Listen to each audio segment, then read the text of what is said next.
Essa etapa número 7 nós vamos conversar sobre propósito. Por quê? Porque a verdadeira felicidade tem um fundamento para sobreviver. A felicidade ela é construída como nós conversamos.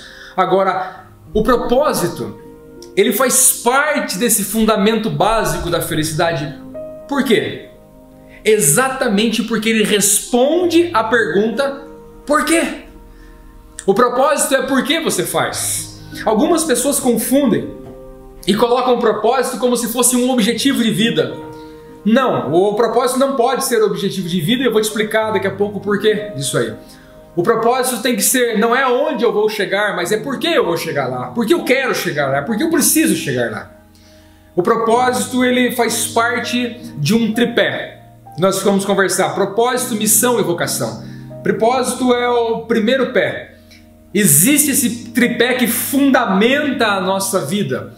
E o propósito é o primeiro deles.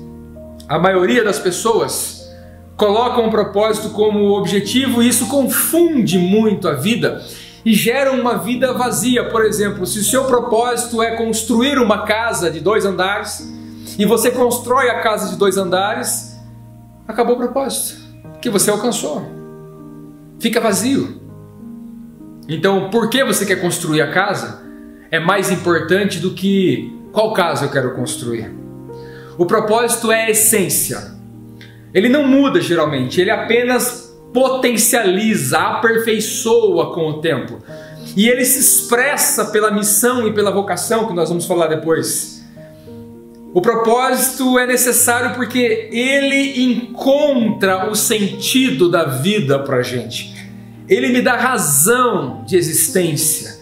Poucas pessoas que eu conheço têm propósito definido. A maioria das pessoas não tem propósito, não sabe o que fazer. A maioria das pessoas, até religiosas, não sabem o porquê fazem.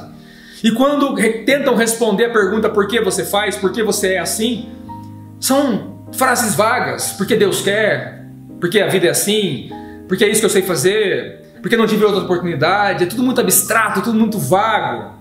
E nós precisamos usar a vida para realizar.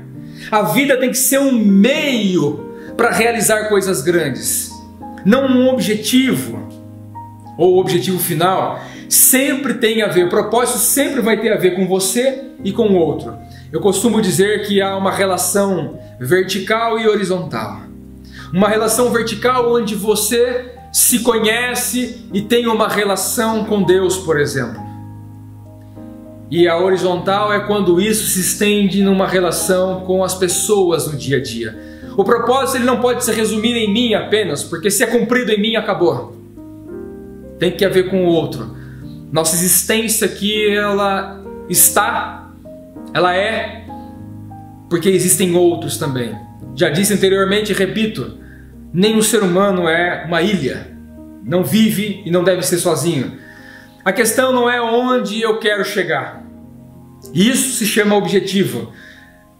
E o objetivo faz parte do planejamento, é algo bom, mas não é propósito. Aí eu faço uma pergunta: qual a vida que vale a pena?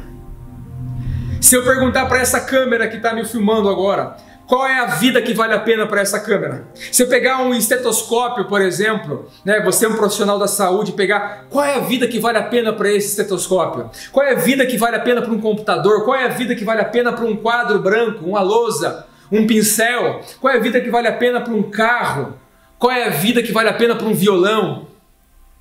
Qual é a vida que vale a pena para o martelo? Por isso, o martelo martelando. É isso que vale a pena. Vida circunstancial é aquela que vive geralmente pelas reações e não pelo propósito. Eu quero te instigar agora a viver por propósito. Instigar agora a refletir, a pensar sobre o propósito de vida, a pensar sobre responder a pergunta: por que você é enfermeiro? Por que você é médico? Por que você é engenheiro? Por que você é pastor, é missionário? Por quê? E pare de colocar a culpa em Deus. Eu sou porque Deus quer. Qual é a razão que te impulsiona para isso? Eu sou porque a minha família me ensinou. Eu sou porque não tive outra escolha. Sabe quem não tem outra escolha? O macaco não tem outra escolha. O canguru não tem outra escolha. O pinguim não tem outra escolha. A árvore não tem outra escolha. A árvore não vai poder dizer assim, olha, eu quero ser elefante, mas não tenho escolha. Eles não têm. Nós temos escolha. O ser humano é o único ser na face da terra que pode se adaptar, deve se adaptar, consegue se adaptar. Então, não diga que você não tem escolha.